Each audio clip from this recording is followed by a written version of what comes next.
Your Highness? Your Highness? I'm teasing, Twilight. We're sisters-in-law. We don't have to be so formal. Oh, really? You're not gonna do the sunshine rhyme again? Oh, I'm sorry, was that out loud? Flash Century, yeah. Why is Flash Century in this episode? Megan, you said that Equestria Girls wasn't canon. That's it. Worst episode of season 4, oh my god. That's the stupidest excuse to hate an episode. Yeah, you got me again. I still love the sunshine rhyme. Now let's get on with the review already.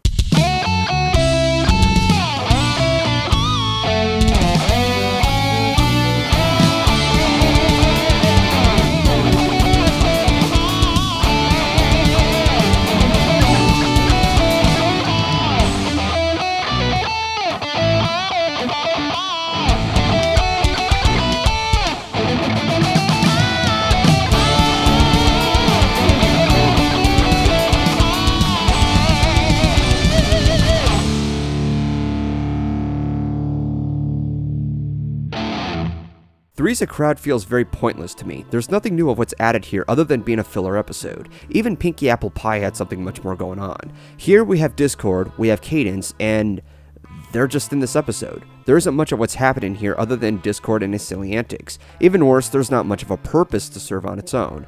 Recapping for a bit, he was a villain in Return to Harmony, reformed in Keep Calm and Flutter On, and a secret guidance to Twilight in the main 6 and Princess Twilight Sparkle, all of which served very good purposes outside of what he's been admired for. Here he just toys around with the two through the rest of the episode, because he wanted to test Twilight's friendship, and that's not really saying much. However, despite that, I was still entertained with this episode despite not having anything refreshing about it. As this episode begins, Fluttershy is sent away to the Equestrian Society of Preservation where she's invited to see a rare set of creatures called the Breezies. At the same time, Twilight and Cadence go to spend time together after finally meeting up for once outside of their royal duties. Unfortunately, Discord arrives claiming to be sick with the flu. And yes, I'm already calling it that he was faking his illness. I mean, the episode doesn't even try it. Whomever shall I turn to now in my time of need? He takes his antics towards Twilight and Cadence to his advantage. Of course, what follows is what Discord is known for, and that's something I can't really complain about. His silly and yet creative antics, including what goes on in the background. And as usual, John Delancey enjoys playing his role. One thing I can't miss talking about though is his song Glass of Water.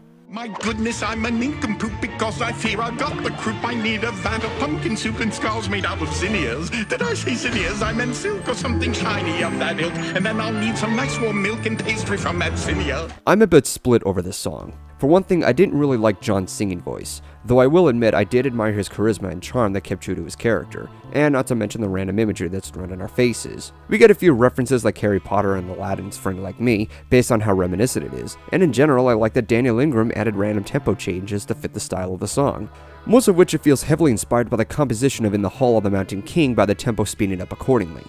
Another scene I have to talk about is the final act of the episode. When Discord tells them that there's a rare flower to cure his illness, Twilight and Cadence travel to a desert where it's located and encounter a Tazzleworm. Get your coils off my sister-in-law!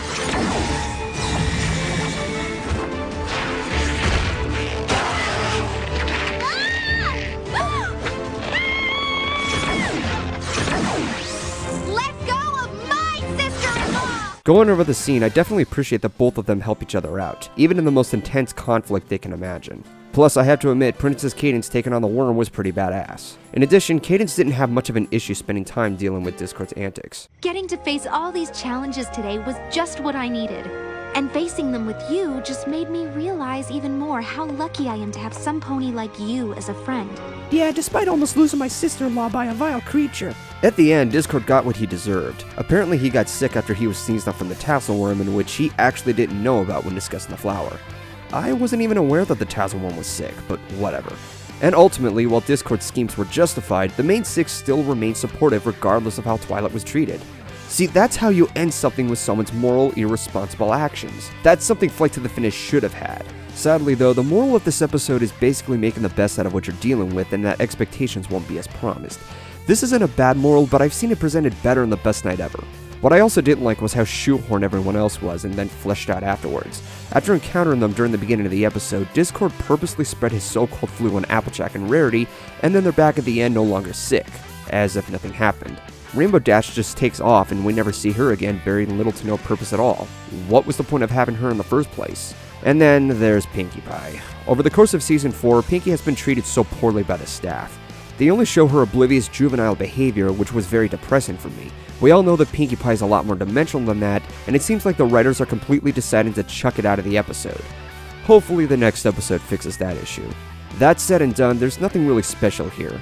Like I said, I just feel it's pointless. I guess maybe the writers wanted to include them in a regular episode instead of any special occasion to have, and have them originally adapted into the show.